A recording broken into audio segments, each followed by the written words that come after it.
Dalam Islam, syahadat adalah pintu masuk ke agama. Syahadat bukan hanya kalimat, tetapi juga kesaksian. Dan kesaksian ini juga memiliki rukun, ketentuan, dan tata cara yang harus dipahami. Rukun syahadat itu ada dua. Yang pertama, syahadat yaitu berupa lafaz la ilaha illallah, yang artinya mengakui bahwa tidak ada Tuhan yang berhak disembah kecuali Allah. Dan rukun yang kedua, syahadat, yaitu berupa lafaz Muhammadur Rasulullah SAW, yaitu artinya mengakui bahwa Nabi Muhammad adalah utusan yang membawa petunjuk Allah. Syahadat tidak cukup hanya diucapkan, syahadat juga harus diyakini dengan hati, diucapkan dengan lisan, dan dibuktikan dengan amal. Adapun tata cara syahadat, yaitu syahadat diucapkan dengan dua kalimat yang tadi sudah disebutkan, yaitu asyhadu alla ilaha illallah wa asyhadu anna muhammadar rasulullah.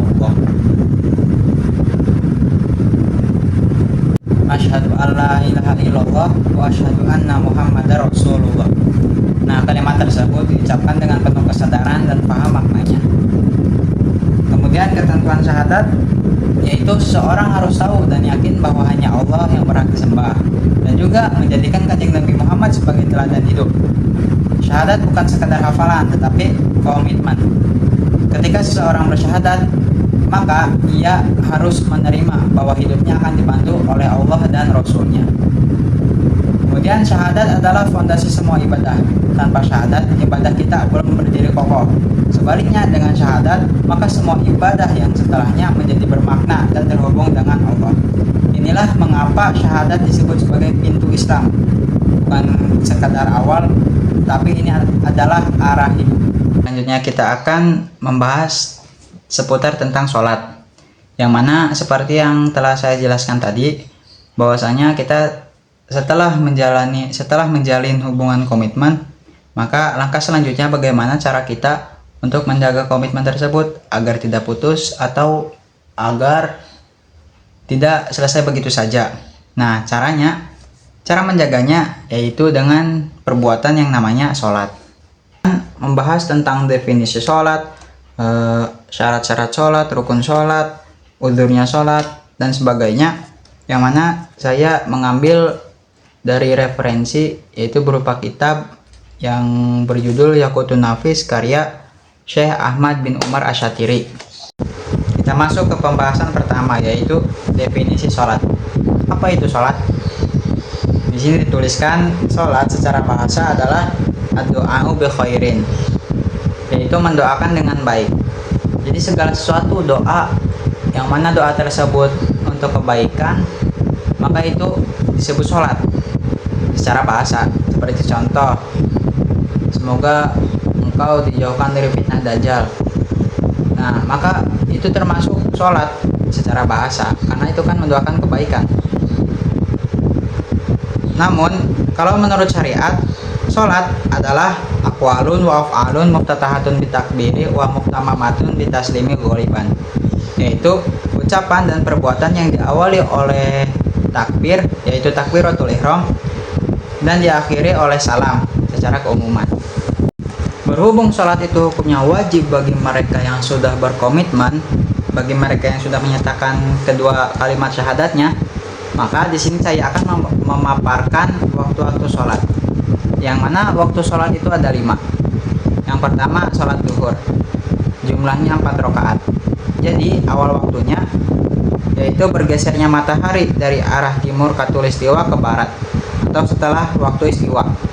Nah, waktu istiwa itu waktu dimana matahari tepat di atas kepala kita, atau sejajar dengan kepala kita, hingga menyebabkan bayang-bayang kita atau kelangkangan kita itu tidak ada, karena matahari tepat di atas kepala kita. Dan waktu istiwa itu sangat singkat, sangat sekejap, bisa dihitung cuman beberapa detik, bahkan kurang. Dan akhir waktu sholat duhur itu awal waktu asar, yaitu samanya bayangan suatu benda dengan benda tersebut dan bertambah dikit. Kemudian akhir dari waktu sholat asar yaitu awal dari waktu sholat yang ketiga, yaitu sholat maghrib, jumlahnya 3 rakaat. Sholat asar itu jumlahnya 4 rakaat. yaitu awal dari waktu sholat maghrib, yaitu terbenamnya bulat-bulat matahari, dan akhirnya sholat maghrib, dan akhirnya waktu sholat maghrib itu awal dari waktu sholat yang keempat, yaitu sholat waktu isya, yaitu waktu sholat isya yang berjumlah 4 rakaat. Yaitu awalnya hilangnya mega merah. Jika mega merahnya sudah hilang, maka itu adalah akhir dari waktu sholat maghrib dan memasuki awal waktu sholat isya. Selanjutnya akhir dari waktu sholat isya yaitu awal waktu dari sholat yang kelima, yaitu sholat subuh. Sholat subuh jumlahnya 2 rakaat, yaitu munculnya fajar shodiq. Ketika sudah ada fajar shodiq muncul, maka itu menandakan awal dari waktu subuh. Dan akhir dari waktu subuh yaitu munculnya matahari atau terbitnya matahari. Selanjutnya pembahasan yang kedua yaitu uzurnya sholat. Jadi sholat juga memiliki uzur. Dalam kitab Sabina dijelaskan bahwasanya adzarus sholati isnani, an-naumu wa nisyanu. Uzurnya sholat itu ada 2. Yang pertama naum atau tidur, dan yang kedua lupa. Tapi ketika kita mengalami uzur sholat atau mengalami lupa atau tidur hingga menyebabkan melewati waktu sholat, maka meskipun begitu, meskipun dikatakan uzur, kita wajib untuk menggantinya atau disebut qada. Mengapa begitu? Karena sholat adalah syariat yang mau tidak mau itu harus dilakukan. As-sholatu imaduddin. Sholat adalah tiang agama. Kalau tiang agamanya roboh, ya maka hancur dong komitmennya. Namun meskipun demikian, Allah yang memiliki sifat maha penyayang juga memberikan rukhsah atau keringanan kepada hamba-hambanya yang hendak melakukan sholat akan tetapi kesusahan.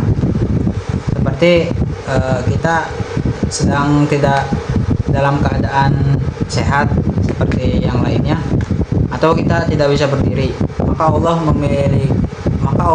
memberikan keringanan bahwasanya sholat juga bisa dilakukan dengan cara berbaring, itu pun kalau tidak bisa berdiri.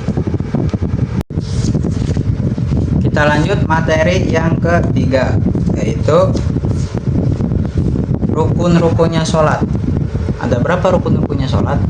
Nah, rukun-rukunnya sholat itu jumlahnya ada 17, yang mana yang namanya rukun itu pasti adanya, wajib ya. Rukun itu sama dengan wajib. Jadi apabila rukun-rukun sholat yang akan saya sebutkan nanti salah satunya tidak terpenuhi, maka hukum sholatnya itu tidak sah, karena rukun itu hukumnya wajib.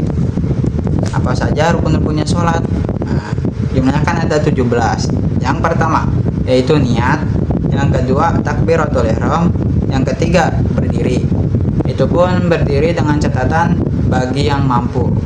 Seperti yang sudah dijelaskan, untuk sholat yang tidak bisa berdiri, maka diperbolehkan untuknya untuk melakukan sholat dengan cara duduk, atau nggak bisa duduk terlentang tengkurap ya, pokoknya.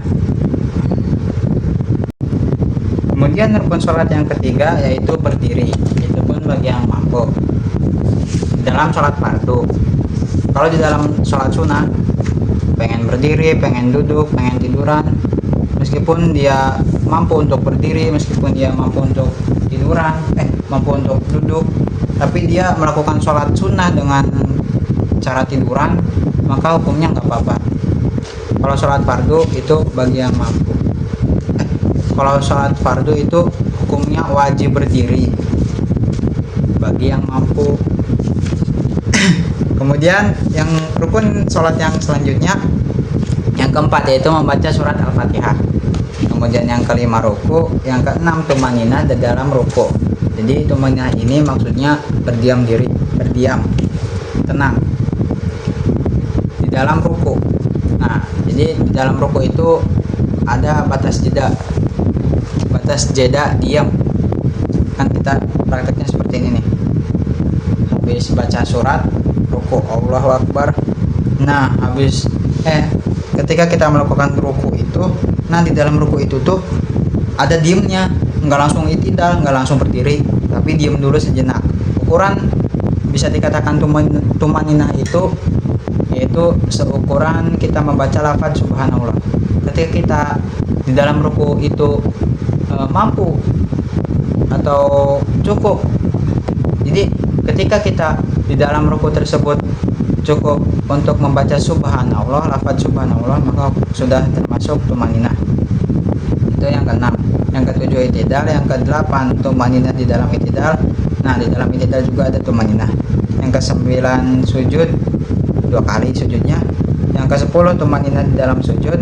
Yang ke-11 duduk di antara 2 sujud. Yang ke-12 tumaninah di dalam duduk di antara 2 sujud. Yang ke-13 tasyahud akhir. Yang ke-14 duduk di dalam tasyahud akhir. Yang ke-15 sholawat di dalam tasyahud akhir.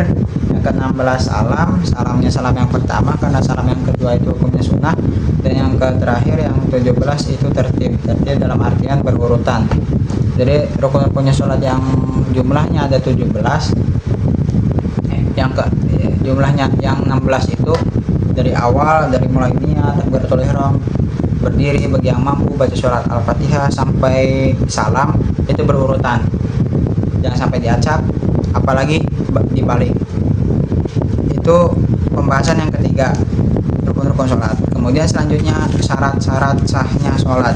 Apabila seseorang tidak memenuhi syarat sahnya sholat, oh ya jelas sholatnya tidak sah, karena ini syarat sahnya sholat. Kalau tidak memenuhi syarat, ya tidak sah sholatnya.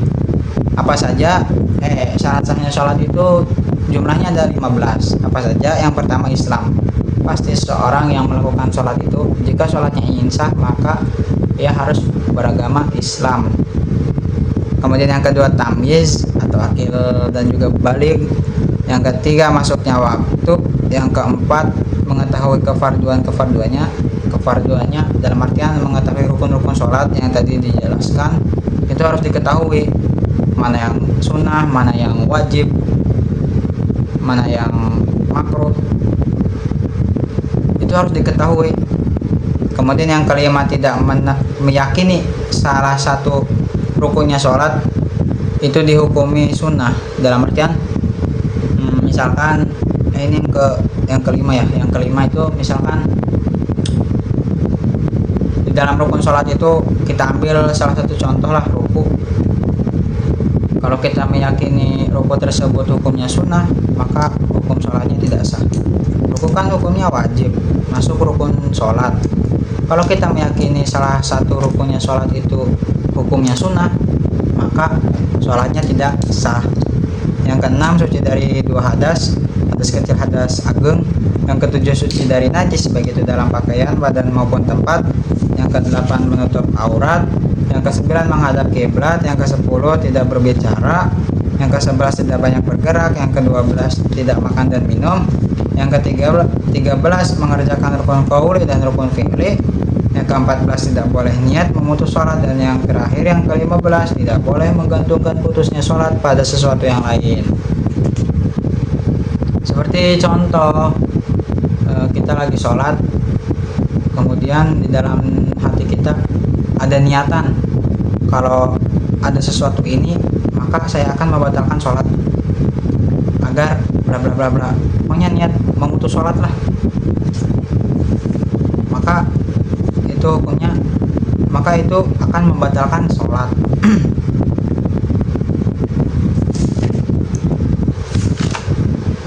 Baik, kita lanjut ke pembahasan, ke beda bab ya, ganti bab.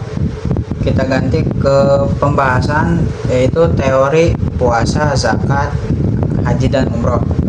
Teori puasa, zakat, haji dan umroh. Di sini saya akan menjelaskan tentang hanya teorinya saja ya. Tidak akan menjelaskan panjang lebar karena untuk mempersingkat waktu.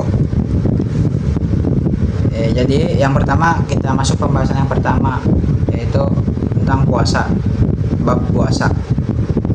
Puasa secara bahasa itu artinya menahan, sedangkan secara syariat itu artinya menahan dengan semua yang membatalkan.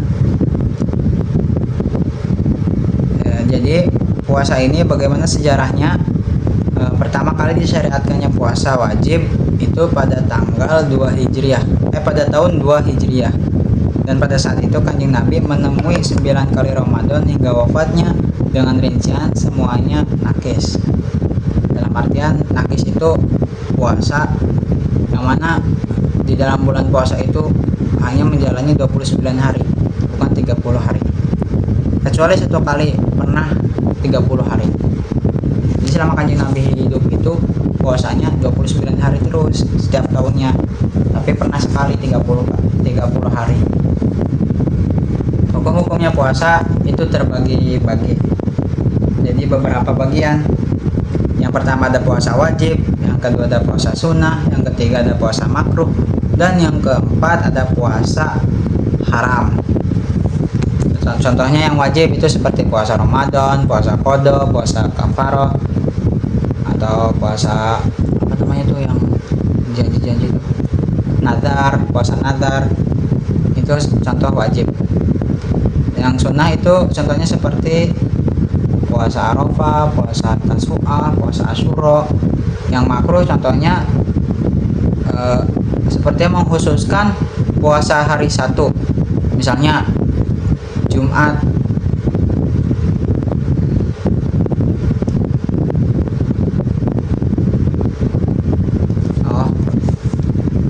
Ada juga. Kemudian selanjutnya ada puasa yang hukumnya makruh. Apa aja itu? Yaitu contohnya seperti kita mengkhususkan satu hari untuk puasa. Seperti dalam satu minggu ini kita mengkhususkan satu hari untuk puasa. Misalkan saya mau puasa nih, mau niat puasa, puasanya istiqomah di hari Jumat terus, maka itu hukumnya makruh. Jumat terus, minggu depan Jumat lagi puasanya. Kemudian selanjutnya ada hukum puasa yang haram. Nah, puasa yang haram ini terbagi dua. Ada yang ya meskipun puasanya haram tapi puasanya tetap dihukum sah. Ada juga yang puasanya haram tidak boleh. Ada juga puasa yang haram tidak sah juga.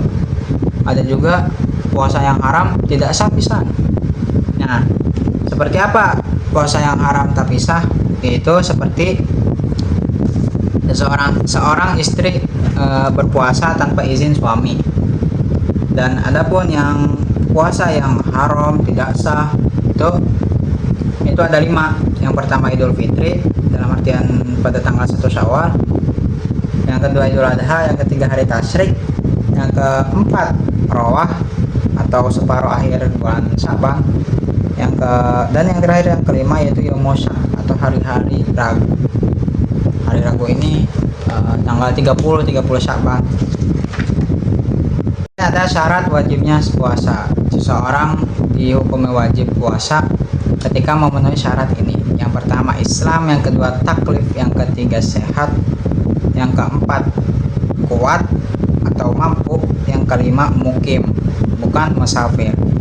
Kemudian selanjutnya ada rukun-rukunnya sholat. Apa saja rukun sholat? Yang pertama ada niat, yang kedua meninggalkan sesuatu yang membatalkan puasa, dan yang ketiga yang terakhir yaitu adanya orang yang berpuasa. Kalau nggak ada orang yang berpuasa, ya siapa yang puasa, siapa yang terkena rukun. Kemudian selanjutnya ada syarat sahnya puasa. Apa saja syarat sahnya puasa? Itu jumlahnya ada 4. Yang pertama Islam pastinya, yang kedua berakal, yang ketiga suci dari haid dan nifas, dan yang terakhir yang keempat yaitu mengetahui waktu diperbolehkannya berpuasa. Kemudian kemakruhan dalam puasa banyak. Yang membatalkan puasa itu ada 11. Yang pertama masuknya sesuatu ke dalam bolongan dari bolongan yang terbuka seperti perut atau dari lubang belakang, bok dubur, atau mulut atau hidung, itu kan masuknya bolongan yang terbuka.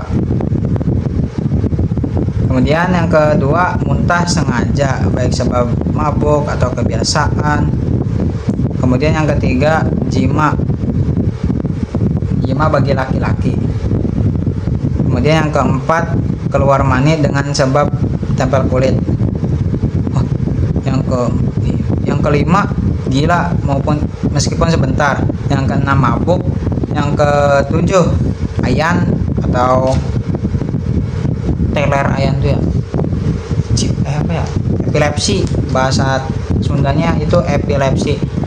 Ayan itu seperti misalkan kita punya penyakit ayan nih, jadi kalau melihat air sedikit tuh, misalkan kita menemui genangan air, jadi bawaannya tuh pengen nyebur terus, pengen nyebur meskipun airnya itu dikit gitu, kayak apa ya, tantrum lah, itu membatalkan puasa. Kemudian yang ke-8 murtad, yang ke-9 haid, yang ke-10 nifas, dan yang terakhir yang ke-11 melahirkan.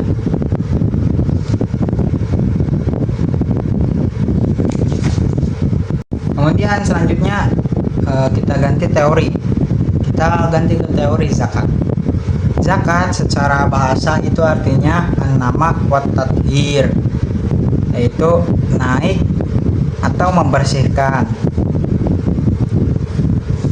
Kemudian kalau secara syariatnya itu zakat adalah nama untuk kadar yang dikeluarkan dari harta atau badan dengan cara tertentu dan untuk orang tertentu, itu secara syariat. Nah, syarat wajibnya zakat, seseorang diwajibkan untuk melakukan zakat itu untuk siapa aja. Nah, di sini ada beberapa syaratnya. Syarat yang pertama mal, adanya harta. Yang kedua yang pertama Islam, yang kedua merdeka, yang ketiga sempurna kepemilikan hartanya.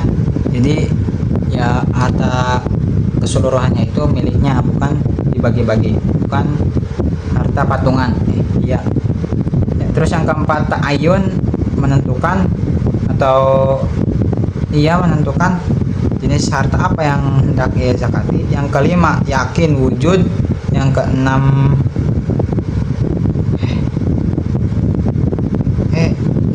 yakin wujud dalam artian ya ada hartanya, yakin. Nah, untuk harta yang wajib dizakati itu ada beberapa harta.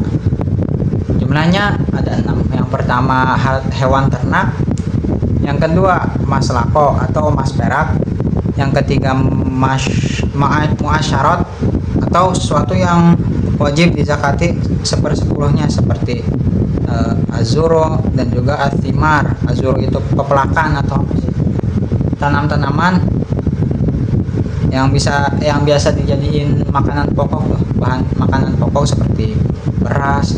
Di Indonesia kan beras. Dan juga muasyarat ini tadi kan azuro, dan juga yang kedua athimar.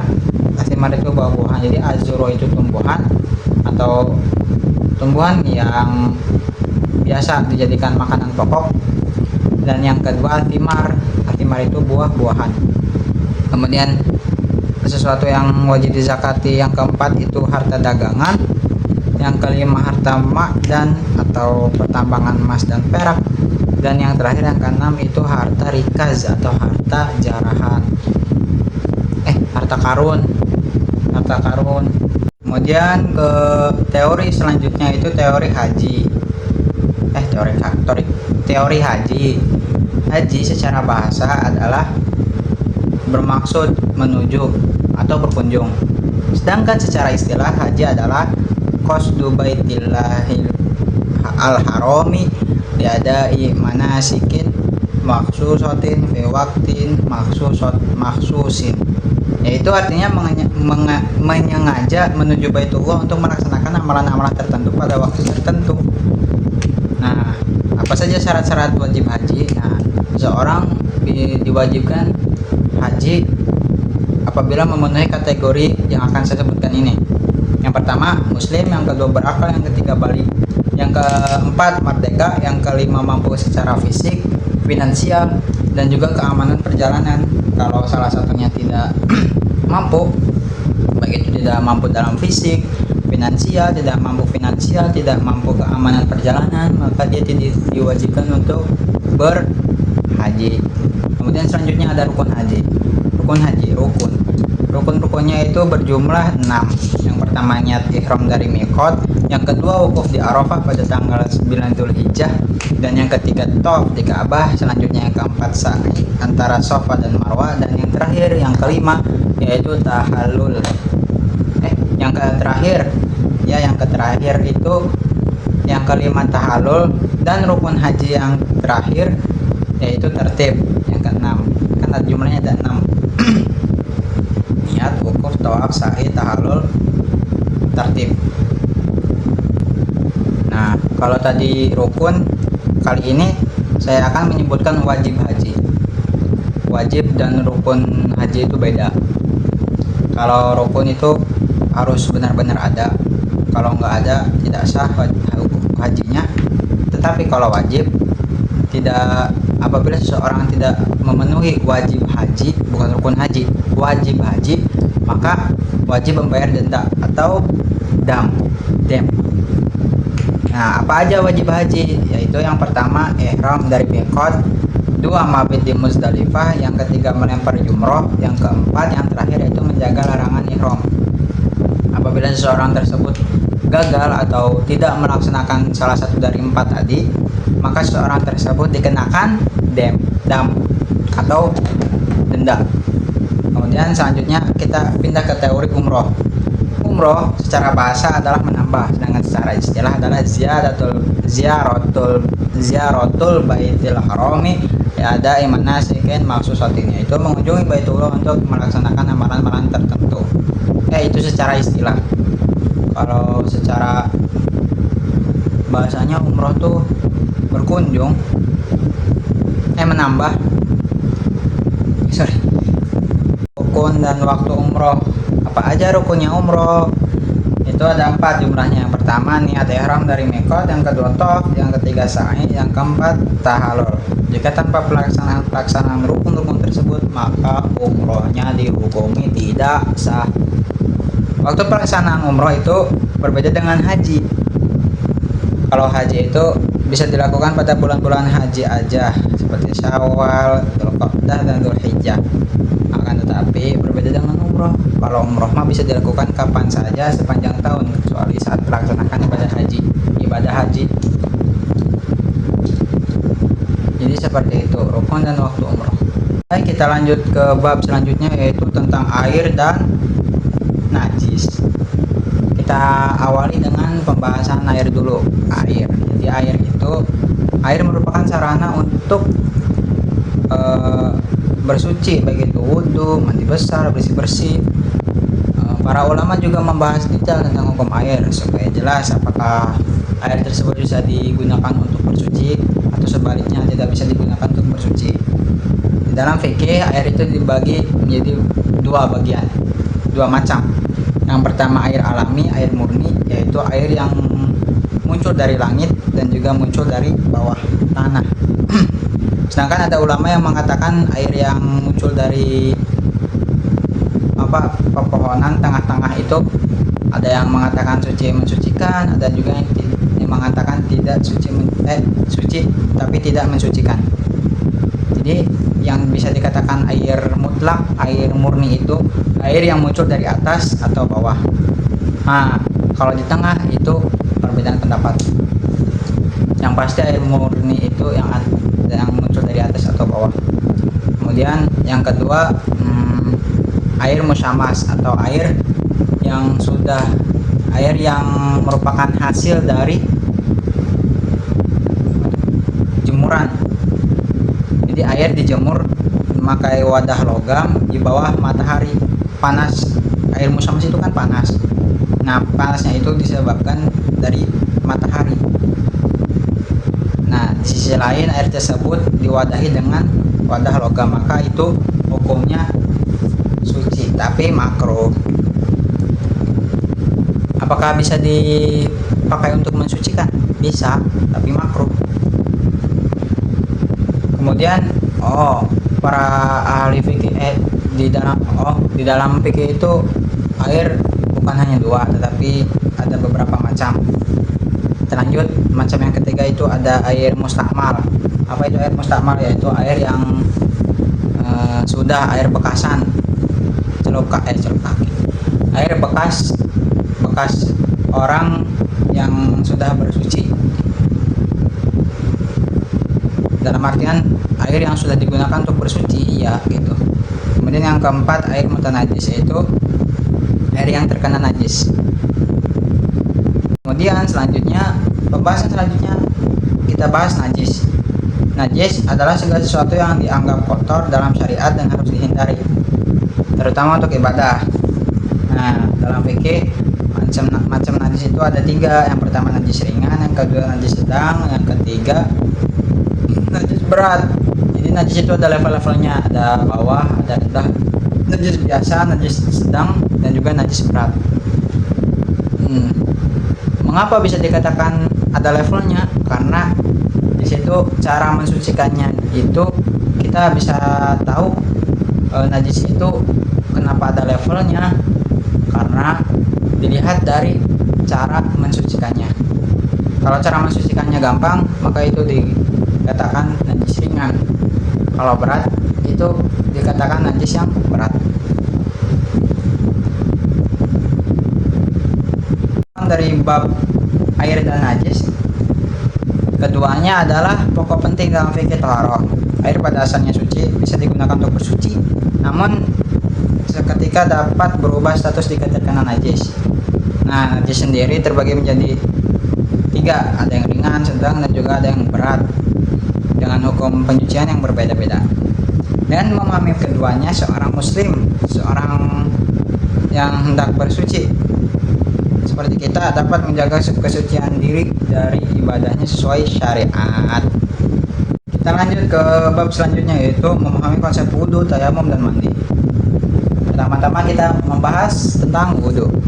Wudhu adalah pembersihan parsial dengan air.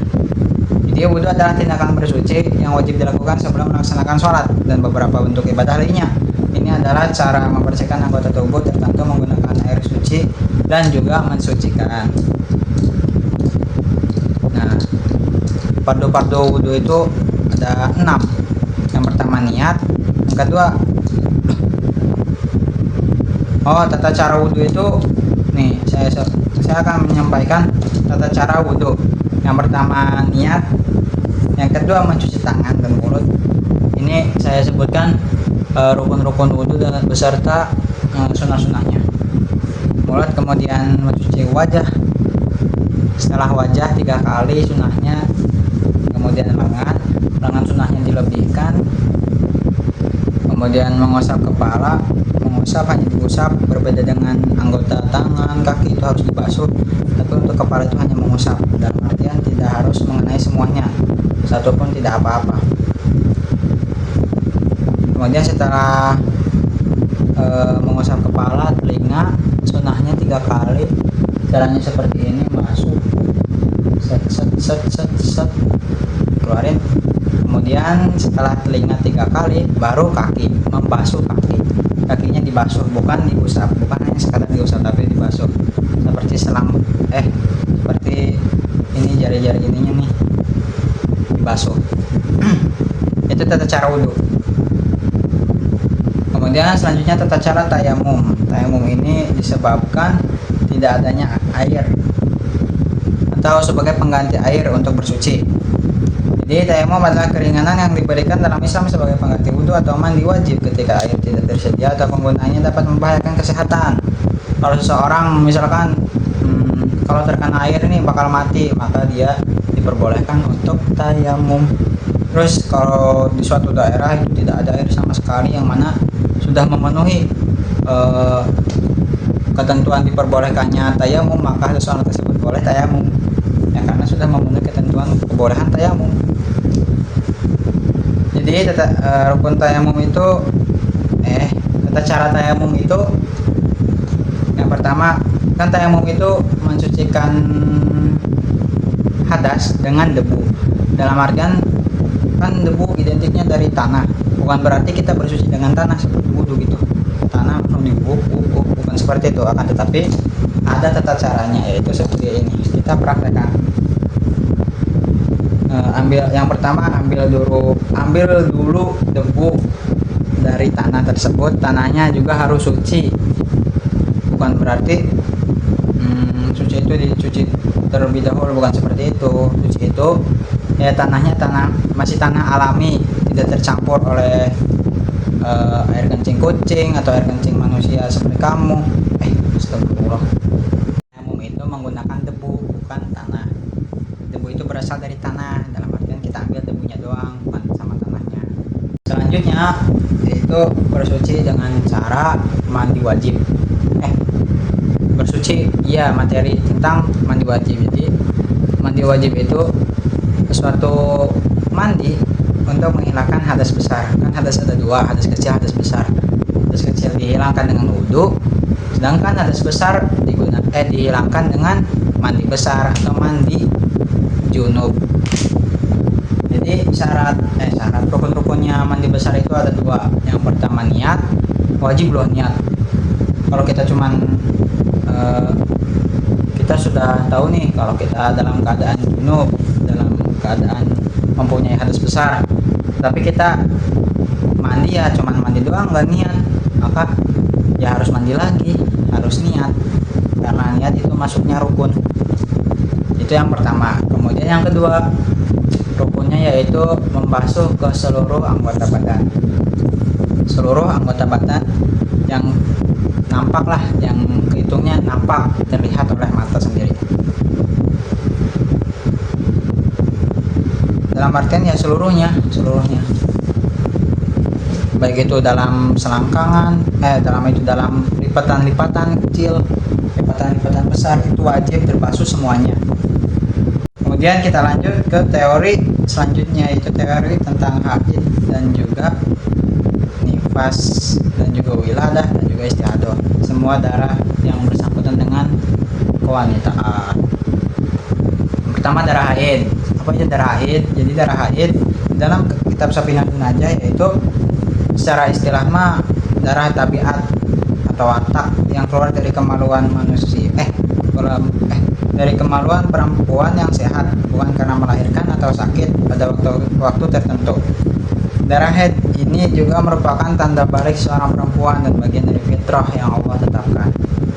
Nah, untuk waktunya haid itu menurut mazhab Syafi'i yaitu minimal haid 1 hari 1 malam atau 24 jam, maksimalnya 15 hari 15 malam.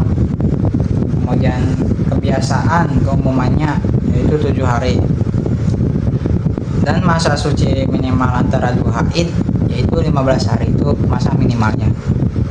Tapi apabila darah keluar kurang dari 24 jam maka itu bukan haid tapi darah istihadah atau darah penyakit.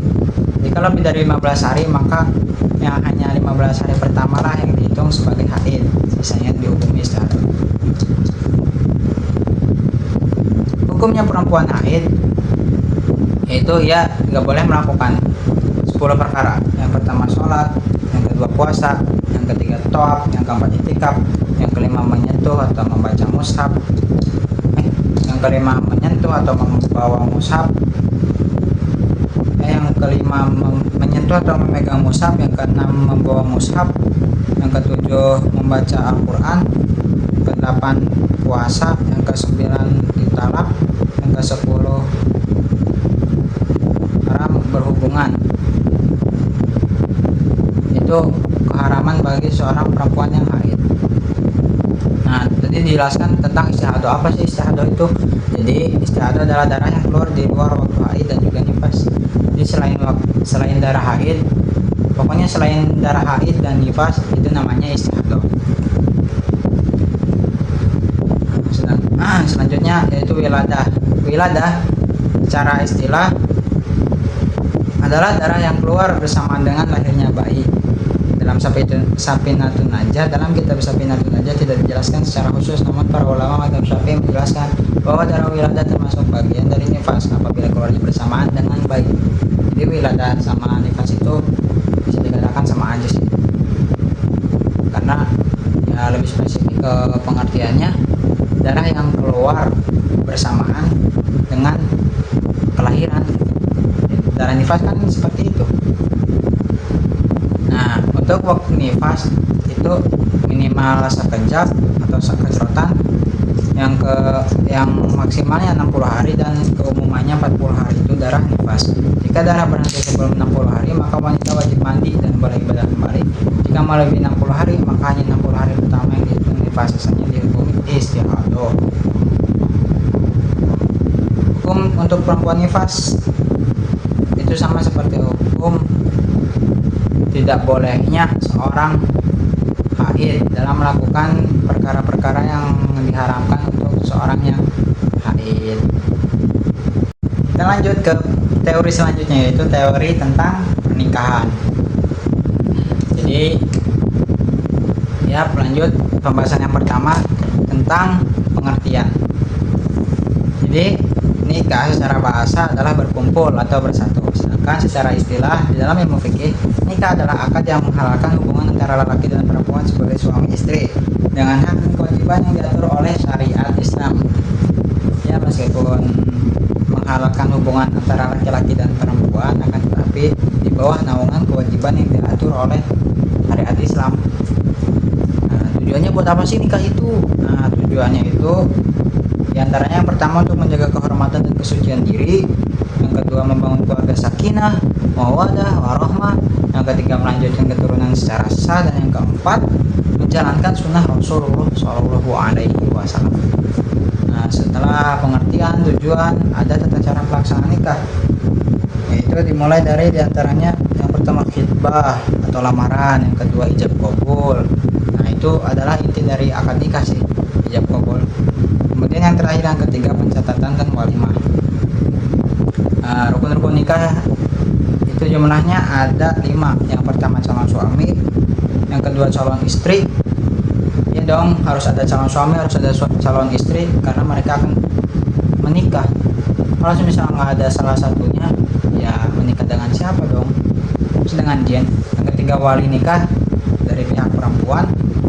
Kemudian yang keempat 2 orang saksi laki-laki yang adil, Yang kelima, yang terakhir yaitu ijab dan qabul yang jelas dan tidak mengandung syarat yang membatalkan. Karena ada syarat-syarat yang membatalkan ijab qabul.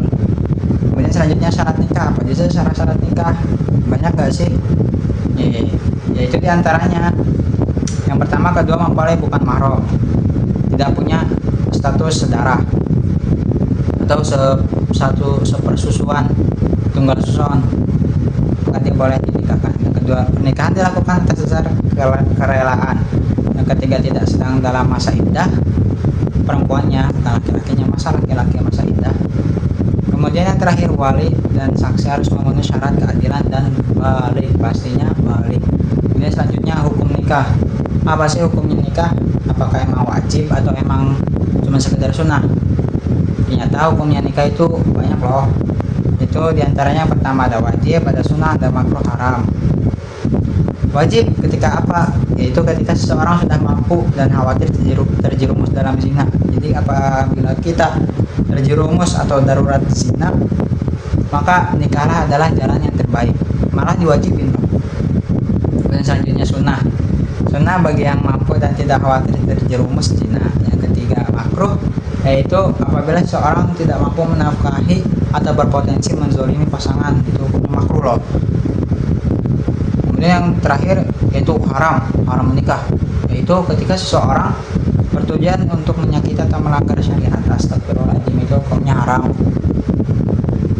Jadi demikianlah teori nikah dalam Islam, mulai dari pengertian, tata cara, rukun hingga hikmahnya.